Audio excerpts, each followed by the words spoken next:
les dije claro. Si querían que yo siguiera pagando la hipoteca, todos teníamos que bajarle al estilo de vida. Y cuando regresé a la casa, me encontré con las chapas cambiadas y mis cosas tiradas afuera en bolsas negras. Piensa en tu actitud, me dijeron. Y sí, pensé. Y decidí hacerles caso, pero no como ellos esperaban. En ese entonces yo tenía 28 años. Me llamo Ana, aunque en mi familia siempre me han dicho Anita. Y la verdad es que, hasta antes del desastre, me iba bien. Tenía un trabajo decente en una empresa grande, de esas que te piden todo, pero también te pagan lo suficiente para respirar. Con prestaciones y a veces un bono. Para mi edad, era un sueldo bueno. Nada de lujos, pero sí para cubrir mis gastos, rentar un departamentito bonito en la Narvarte y todavía darme uno que otro gusto, sin estar contando monedas. Yo llevaba meses con una idea fija: comprar mi propio lugar. Ya estaba cansada de pagar renta como si fuera dinero tirado a la basura. Quería construir algo mío, un patrimonio, aunque fuera un departamento chiquito. Así que abrí una cuenta de ahorro solo para eso. Cada mes, en cuanto caía mi nómina, apartaba lo que pudiera y lo transfería. Ver el número subir me daba paz. Era como decirme a mí misma: vas bien, ya estás más cerca. Además, por costumbre, yo tenía otro guardadito aparte, un fondo para emergencias. No era enorme, pero me daba tranquilidad para un imprevisto, sin tocar mi ahorro de vivienda.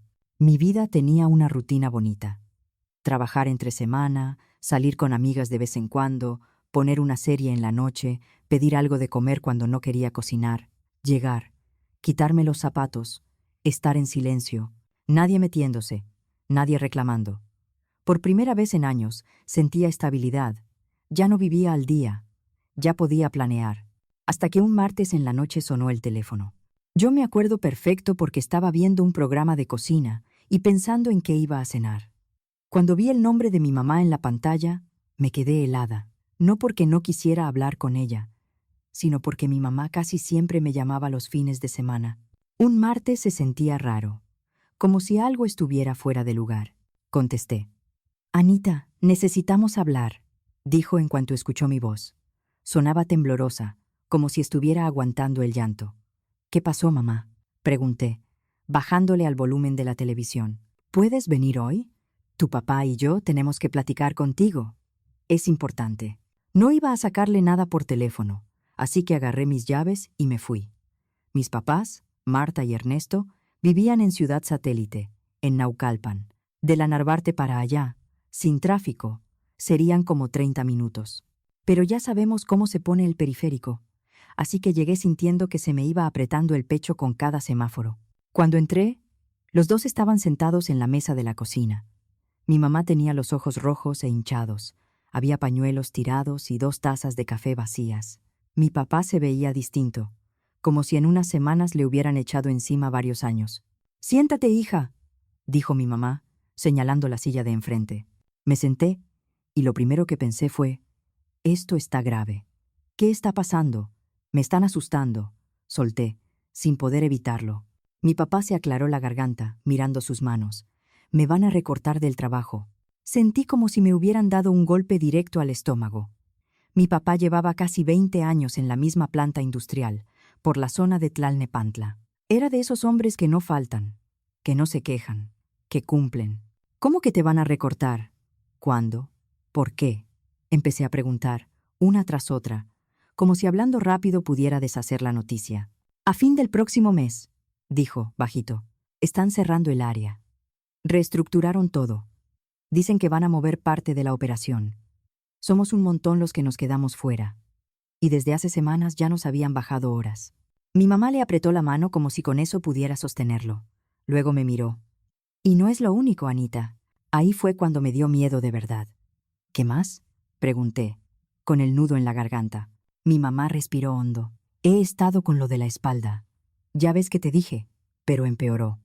El doctor me dijo que tengo que bajar horas. Ya no aguanto turnos completos en el restaurante. Hay días que apenas puedo estar de pie. La cocina se hizo chiquita, los dos perdiendo ingresos al mismo tiempo. Me quedé callada unos segundos, tratando de acomodar todo en mi cabeza. ¿Y qué van a hacer? No hay forma de... no sé. ¿Buscar otra cosa? ¿Y lo del doctor? ¿No hay tratamiento? Dije, porque necesitaba decir algo. Mi papá negó con la cabeza. Tu mamá lleva meses yendo y viniendo. Medicinas, terapias, estudios. Le recomendaron un procedimiento. En el público, la espera es larga, y en particular sale carísimo. Y entre eso y los gastos de la casa, se nos hizo bola. Mi mamá bajó la voz, como si le diera vergüenza decirlo. Estamos atrasados con la hipoteca. 2 mensualidades vencidas, con recargos. Si no nos ponemos al corriente, podemos perder la casa. Esa casa era la casa donde yo crecí.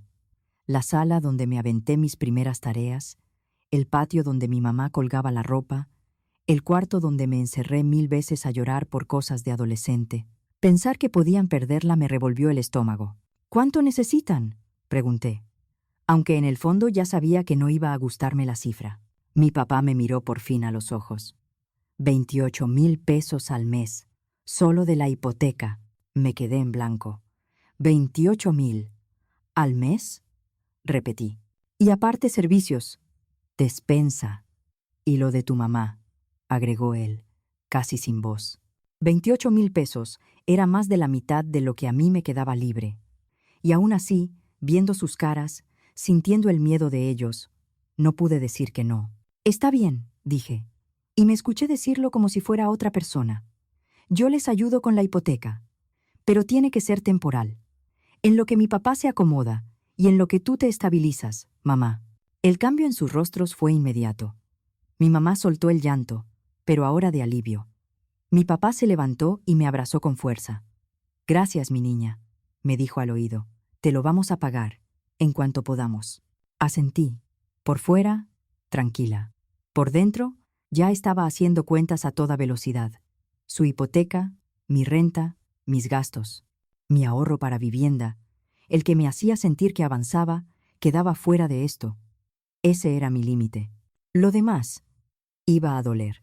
Esa noche les hice una transferencia por el sistema de pagos electrónicos interbancarios desde mi aplicación del banco. Cubrí una mensualidad para frenar el atraso y quedamos en ir emparejando lo demás como se pudiera. Y así empezó todo. Los primeros meses fueron una pesadilla lenta. Lo que se suponía que era solo la hipoteca se convirtió en un hoyo sin fondo. Se descompuso el calentador de agua. Luego el refrigerador empezó a fallar. Después, hubo una gotera en el techo con una lluvia fuerte. Cada par de semanas había una urgencia, y como yo era la que tenía un sueldo estable, la mirada siempre terminaba en mí. Mi papá consiguió trabajo como guardia de seguridad, turno nocturno, en un supermercado. Le pagaban poco, nada que ver con lo que ganaba antes. Mi mamá cada vez podía menos. A veces llegaba con lágrimas de dolor, tratando de no hacer ruido para que nadie se preocupara, pero yo la escuchaba. A los 4 meses, yo ya estaba ahogada. Entre transferencias, arreglos, despensa y todo lo demás, me había gastado alrededor de 180,000 pesos de mi fondo de emergencia y de lo que yo guardaba para imprevistos. Y lo peor es que ya estaba agarrando de lo poquito que me quedaba, mes a mes, para poder pagar mi renta y lo básico. Mi ahorro para vivienda, el grande, seguía intacto, pero todo lo demás se me estaba yendo de las manos. Cuando mis papás me sugirieron que me regresara a vivir con ellos un tiempo para ahorrar la renta, supe que ya no tenía mucha opción. Solo en lo que nos levantamos, dijo mi mamá, con esa voz de «no es para siempre». Así que, a los 28, me regresé a mi cuarto de adolescente en Satélite, con mi ropa en cajas, sintiéndome como si me hubiera echado para atrás años de vida. Me repetía, es temporal, solo es temporal. Al principio incluso tuvo un lado cómodo. Mi mamá cocinaba en las noches, y la verdad, era bonito llegar y tener comida caliente, sin pensar qué iba a hacer. En 2 meses armamos una rutina. Yo pagaba prácticamente todo, pero al menos ya no se me iba dinero en renta. Mi papá trabajaba de guardia. Mi mamá iba al restaurante cuando podía. No era ideal, pero se podía. En esos días, mi amiga Lorena, la de Coyoacán, me decía por mensaje, «Si un día truena todo allá, no te me vayas a quedar sola. Aquí hay espacio». Yo le respondía que no era necesario, que yo iba a aguantar. Ni yo me creía del todo. Hasta que un día llegué del trabajo y vi maletas en la sala. Ahí estaba mi hermano mayor, Rodrigo, sentado en el sillón. A su lado, su esposa Paola, y corriendo por todos lados, como si la casa fuera un parque. Mi sobrino Mateo, de 3 años. Yo no los veía desde hacía meses. Ellos vivían en Puebla, a un par de horas y cachito. Así que no era que se aparecieran de la nada muy seguido. Me quedé parada, viendo el equipaje. ¿Qué está pasando?, pregunté, sin saludar siquiera, porque la escena se sentía como invasión. Rodrigo se talló la nuca, nervioso. Me recortaron la semana pasada. Ya no pudimos con la renta. Nos vamos a quedar aquí un tiempo, en lo que encuentro algo. Mis papás, en lugar de preocuparse por el caos que se venía, estaban emocionadísimos con el nieto en la casa. Mi mamá se puso a abrazar a Mateo como si no lo hubiera visto en años.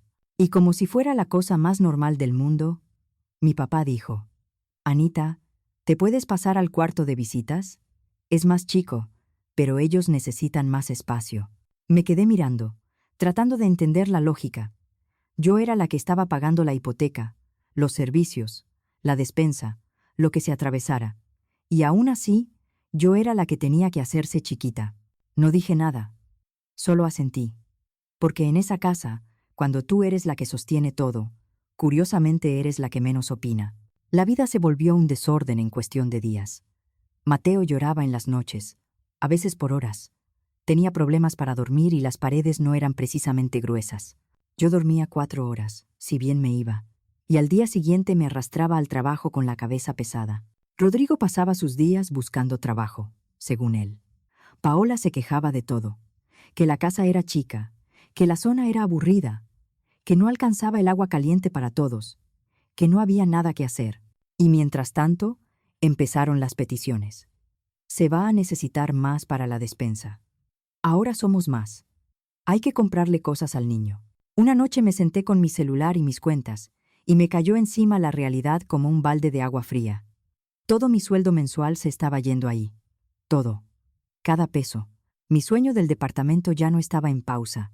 Estaba enterrado. Yo me aferraba a algo. Mi ahorro grande para comprar vivienda. Ese dinero. Alrededor de 900,000 pesos. Yo me juré que no lo iba a tocar.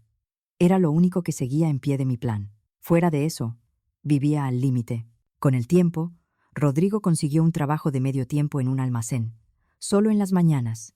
Decía que en las tardes buscaba algo mejor, pero la mayoría de los días él y Paola se iban a ver gente, a moverse, a buscar, y regresaban con bolsas de compras. Se iban al centro comercial, se daban vueltas, se distraían y dejaban a Mateo con mis papás. Y entonces empecé a notar algo que me prendió por dentro. Paola llegaba con cosas caras, bolsas de marca, ropa nueva, accesorios, como si la situación no existiera, como si no hubiera una familia entera viviendo de mi sueldo y de mi cansancio. Un día, no pude quedarme callada. Paola entró con otra bolsa y yo la miré fijo. «¿Y eso de dónde salió?», le pregunté, intentando sonar tranquila. Ella se volteó con una cara helada. «Eso no es tu asunto». «Pues sí es, Paola», dije, con el calor subiéndome a la cara. «Porque aquí todos estamos viviendo juntos y...». Me cortó. «Yo no tengo que explicarte en qué gasto». Ahí fue cuando busqué a mi mamá en la cocina, cuando estuvimos solas. «Mamá, Rodrigo está poniendo algo para la casa, para la hipoteca, la despensa, servicios, algo». Mi mamá se puso incómoda, como si le hubiera preguntado algo prohibido.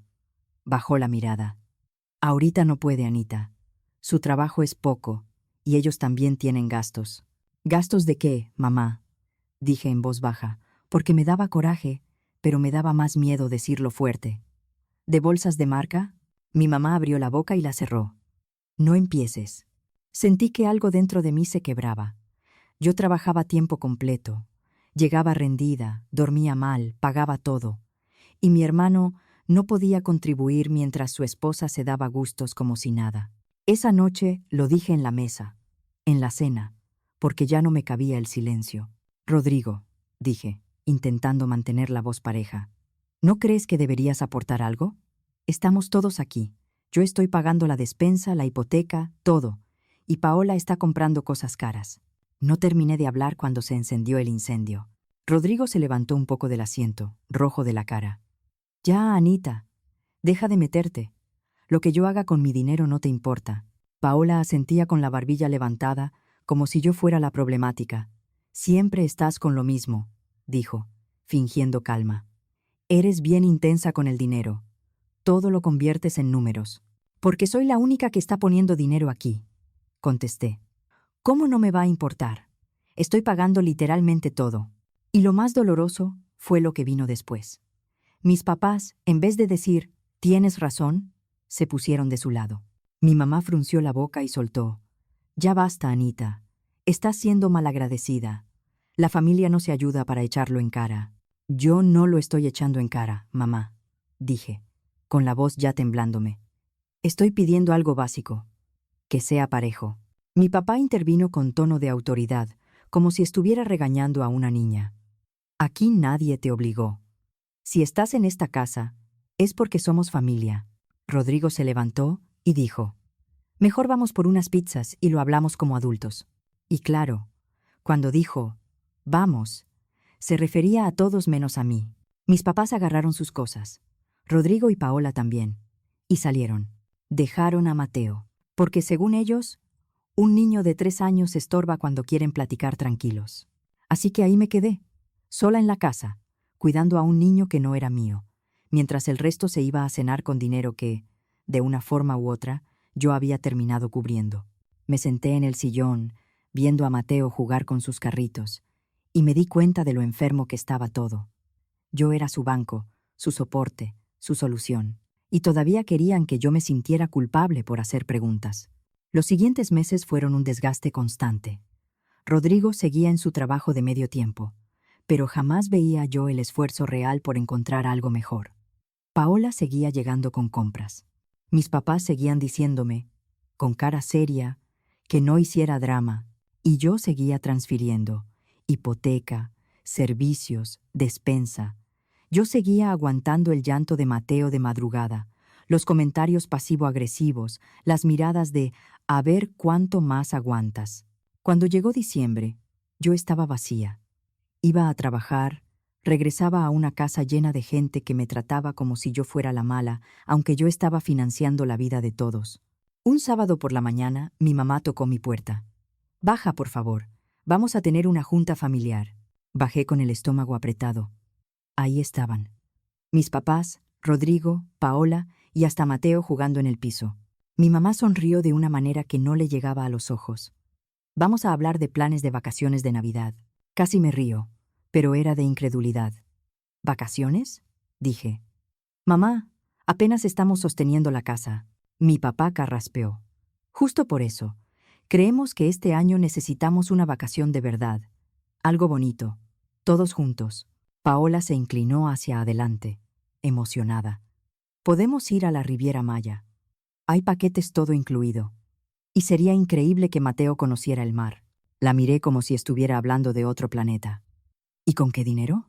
Pregunté, aunque ya presentía la respuesta. Mi mamá no se tardó. Hemos estado viendo números. Para todos, podría salir en unos 240,000 pesos. Sentí que la sangre se me bajó a los pies. ¿240,000 pesos? Repetí. Mi mamá asintió como si estuviera diciendo, vamos por pan. Y sabemos que tú tienes tu ahorro. Anita, tú tienes esa cuenta.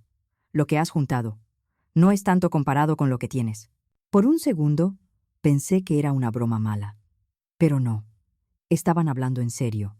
Querían que yo sacara mi ahorro para vivienda, lo único que me quedaba en pie, para pagarles unas vacaciones. Ese dinero era mi futuro, mi salida, mi plan antes de que ellos me tragaran la vida. Ese dinero es para mi departamento, dije, con la voz firme, a fuerza. No es para vacaciones. Paola frunció la nariz. Pero somos familia. ¿No crees que merecemos un respiro después de este año tan pesado? Paola, dije, mirándola directo. Tú no has trabajado un solo día desde que llegaste. Compras cosas carísimas mientras yo pago tu comida y tu techo. ¿De qué año pesado hablas? Rodrigo golpeó la mesa con la mano. No fuerte, pero sí con coraje. Ahí vas otra vez. Siempre con el dinero. Sí, contesté, sin gritar. Con el dinero. Porque soy la única que lo pone. Y ya estoy cansada. Mi mamá se llevó la mano al pecho, como si yo la hubiera ofendido profundamente. Anita, de verdad, estás poniendo el dinero por encima de la familia. La Navidad es para estar juntos. Yo he estado aquí, dije. Yo he pagado todo, todos los meses. Y aún así me hablan como si yo fuera la egoísta. Mis ahorros no se tocan. No voy a pagarles un viaje. La sala se quedó en silencio, solo Mateo haciendo ruiditos con sus juguetes. Mi papá habló con voz fría. Piénsalo. Te estás cerrando. A lo mejor en unos días recapacitas. No voy a cambiar de idea, dije. Ya puse límites. Me fui a mi cuarto y cerré la puerta. No la azoté, pero me temblaban las manos. Desde arriba escuchaba murmullo, como si estuvieran planeando algo, como si yo fuera un problema que había que manejar. El domingo el ambiente fue horrible. Comentarios indirectos, miradas pesadas, silencios que te aplastan. En la tarde mi papá me soltó una frase que se me quedó clavada. Si vas a seguir con esa actitud, entonces aquí no te vamos a tener. Yo pensé que era un berrinche, un ultimátum para asustarme. El lunes me fui a trabajar como cualquier día, tratando de no pensar. Salí tarde. Regresé cansada, con ganas de llegar, cenar algo y tirarme un rato a ver televisión. Aunque vivir ahí era un infierno, había momentos chiquitos que me ayudaban a aguantar. Pero cuando llegué, algo se veía raro. Había bolsas negras en la entrada. Me acerqué y se me heló la espalda. No eran basura, eran mis cosas, mi ropa, mis libros, mis cosas personales, amontonadas como si fueran trastes viejos que estorban. Saqué mi llave. La metí. No giró. Lo intenté otra vez. Nada. Me quedé con la llave en la mano, viendo la chapa como si fuera un mal chiste. No puede ser, murmuré. Empecé a tocar la puerta con fuerza. ¿Qué es esto? ¿Por qué están mis cosas afuera? Ábranme. Después de un rato, la puerta se abrió apenas, con la cadena puesta. Ahí apareció la cara de mi mamá. Detrás de ella, alcancé a ver a mi papá, a Rodrigo y a Paola, todos parados como si estuvieran en una escena ensayada. ¿Qué significa esto?, pregunté, señalando las bolsas. ¿Por qué mis cosas están aquí? La voz de mi mamá salió fría. Decidimos que necesitas pensar en tu comportamiento. Solté una risa de incredulidad. ¿Cómo? Has estado muy egoísta, dijo mi papá desde atrás. Te hemos visto cerrada. Pones el dinero por encima de la familia. ¿Me están corriendo? ¿Porque no quise pagarles un viaje?, pregunté, sintiendo el golpe en el pecho. Mi mamá levantó la barbilla. Te estamos dando tiempo para que reflexiones, para que entiendas qué es lo importante. Cuando entiendas que la familia va primero y estés dispuesta a apoyar, entonces hablamos de que regreses, agregó mi papá. Me quedé mirándolos por esa rendija. Esa gente a la que yo había sostenido, a la que yo había alimentado, por la que yo había sacrificado mi paz, me estaba dejando fuera por no tocar mis ahorros. ¿De verdad están haciendo esto?, dije, ya con la voz baja. Piensa bien, insistió mi mamá. Aquí te esperamos, cuando entres en razón. Y me cerró la puerta. Me quedé afuera, con mis bolsas negras en el piso, como si fuera una desconocida. Me quedé quieta unos segundos, tratando de procesarlo. Mis propios papás me habían cambiado la chapa y me habían sacado porque no quise darles 240,000 pesos para unas vacaciones. Al principio, me dieron ganas de llorar. Luego me dieron ganas de gritar, de pegarle a la puerta, de exigir, de suplicar. Pero entonces pasó algo raro. Me empecé a reír. Primero una sonrisa, luego una carcajada que no me salía de burla, sino de alivio. Ellos creían que me estaban castigando, pero me acababan de hacer algo que yo no había podido hacer por culpa, por costumbre, por esa idea de que la familia es primero aunque te reviente. Me acababan de soltar. Metí mis cosas al coche como pude. Manejé con las manos temblorosas, pero con la mente cada vez más clara. Me fui a casa de mi amiga Lorena, en Coyoacán. Cuando llegué con mis bolsas y le conté lo que pasó, Lorena abrió los ojos como plato. No, Ana. Se pasaron, dijo, ayudándome a cargar. Tu familia está fuera de control. Pero te voy a decir algo. Esto puede ser lo mejor que te pudo pasar. Esa noche dormí en su cuarto de visitas y sentí algo que no había sentido en meses. Silencio. Paz. Nadie pidiéndome dinero, nadie reprochando, nadie llorando de madrugada. Los siguientes días Fueron como salir de una pesadilla. Podía pensar con claridad. Lorena me dijo que me quedara el tiempo que necesitara, pero yo no quería vivir de nadie. Yo ya había vivido suficiente siendo el soporte de otros. Así que empecé a buscar departamento de inmediato. Volver a ver anuncios de renta se sintió raro, como si hubiera regresado a mi vida anterior. Pero también se sintió emocionante, porque ahora, sin 7 personas colgándose de mi sueldo, yo podía pagar un lugar digno otra vez. En pocos días encontré un departamento de una recámara, en una zona tranquila, no lejos de mi trabajo. Me pidieron depósito y papeles, pero yo tenía cómo comprobar ingresos y lo pude resolver con una póliza. Pagué y firmé lo antes posible. El día que me mudé fue como volver a respirar. Mi espacio, mis reglas, mi silencio. Pude comer lo que quería, poner lo que quería en la televisión, dormirme temprano sin interrupciones. Nadie podía hacerme sentir culpable por decir no. Pasó más de una semana sin llamadas, sin mensajes, sin nada. Yo pensé, a lo mejor de verdad se van a quedar en esa postura absurda de dejarme fuera hasta que yo regrese a pedir perdón. Hasta que, todavía antes de Navidad, llegó el día de pago. Un martes por la mañana sonó mi teléfono. Era mi mamá. Su nombre estaba en la pantalla. Me quedé mirando unos segundos y, no sé por qué, contesté. Tal vez por curiosidad, tal vez por incredulidad. Anita, ya es tiempo de la transferencia de la hipoteca, dijo, como si nada hubiera pasado. Como si no me hubieran dejado afuera con mis cosas en bolsas negras. Solté una risa que me salió sola. ¿Perdón? ¿Qué acabas de decir? Pues lo de cada mes, respondió, impaciente. Ya sabes, mamá, dije despacio. Tú me corriste. Cambiaste la chapa. Sacaste mis cosas. ¿Por qué piensas que yo te voy a seguir pagando la hipoteca? Hubo silencio. Un silencio largo. Luego su voz se escuchó distinta, más nerviosa. Pero, es que no tenemos el dinero. Tú sabes que sin tu ayuda no podemos. Eso lo debieron pensar antes de querer castigarme por no pagarles un viaje, contesté. Ahora sí les surge, ¿no? Anita, por favor, dijo ella, tratando de suavizar. No seas así. Podemos perder la casa. Entonces Rodrigo puede buscar un trabajo de tiempo completo, dije, firme. Y Paola puede dejar de gastar en cosas caras. Ustedes pueden ajustarse. Opciones hay. Solo no quieren. Pero ya viene Navidad, insistió ella, bajando la voz. No es momento de que la familia esté peleada. Tenemos que estar juntos. Podemos sentarnos, hablar. Tú puedes regresar. Y empezamos de nuevo. Yo no estoy peleando, dije. Solo ya no voy a pagar sus cuentas. Anita, no voy a regresar. Y no voy a mandar un peso más. Ustedes eligieron cuando me sacaron. Se quedó callada, como si no le cupiera. No puedes hablar en serio. Sí puedo, dije. Y sí hablo en serio. Adiós, mamá. Colgué. Y luego hice algo que nunca pensé que haría con mi propia familia. Bloqueé su número. Bloqueé el de mi papá, el de Rodrigo, el de Paola. Los bloqueé también en redes, porque yo ya sabía lo que venía.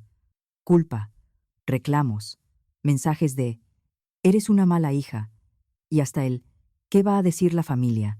Efectivamente, intentaron marcar desde otros números. Dejaron mensajes, mandaron textos. Yo los borré, sin escuchar ni leer. No porque no doliera, sino porque ya había vivido demasiado tiempo respondiendo al chantaje. Después de unas semanas, se cansaron. Supongo que entendieron que no iba a ceder. Han pasado varios meses desde entonces, y mi vida es otra. Mi dinero por fin vuelve a ser mío.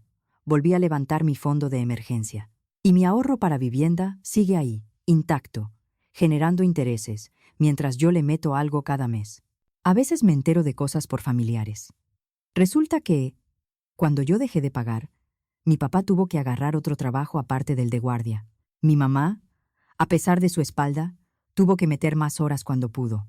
Rodrigo, como ya no tenía de quién colgarse, consiguió un trabajo de tiempo completo.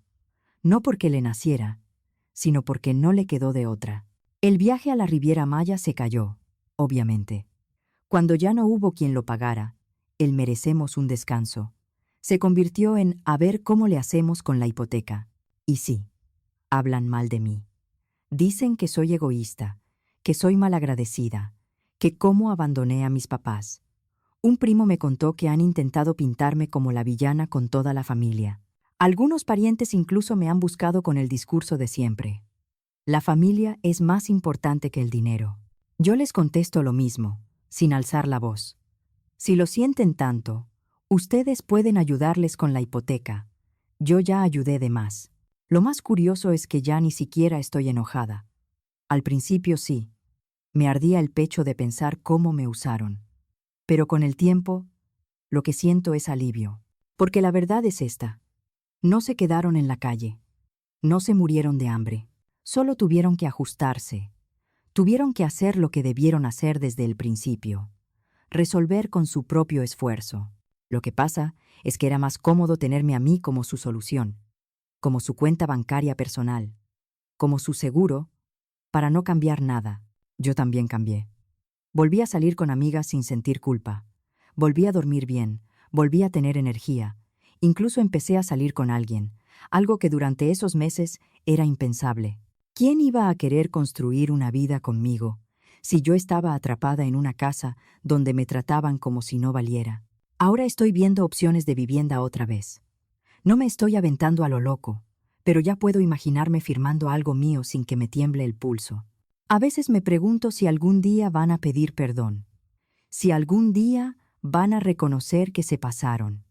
Pero, sinceramente, no sé si quiero que vuelvan, porque lo que hicieron me enseñó algo que no se me va a olvidar. A veces la gente que dice quererte es la misma que se siente con derecho a exprimirte. Ellos quisieron darme una lección. Y sí me la dieron, solo que al revés. Me enseñaron que poner límites no es traicionar a la familia. Me enseñaron que yo puedo sola, que no necesito su aprobación para estar bien, y que la paz que se siente cuando dejas de cargar con lo que no te toca, esa paz no tiene precio. Estoy bien, estoy tranquila, estoy construyendo mi futuro, y nadie, ni siquiera mi propia sangre, vuelve a decirme que tengo que pagar para merecer un lugar en la mesa.